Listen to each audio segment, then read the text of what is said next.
పొంగేటి మనుగడ కోటి అలలుగా పొంగు వరదల వేగాన పడిలేచు అలలకు తీపి కలలకు లేని అలసట నీకేలా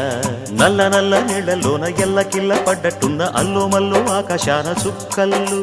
అమ్మాయంటి జాబిల్లమ్మ అబ్బాయంటి సూర్యుడమ్మ ఇంటి దీపాలవ్వాలంట దిక్కులు ఎవరికి వారే యమునకు నీరే రేవు నీరు నావదంట నావతోడు రేవుదంట పంచుకుంటే గోరువంక వాలగానే గోపురానికి స్వరాల గణగణ గంటలే మోగనేలా గోపబాలుడొచ్చినాక గోకులానికి పెదాల కిలకిల పువ్వులే పుట్ట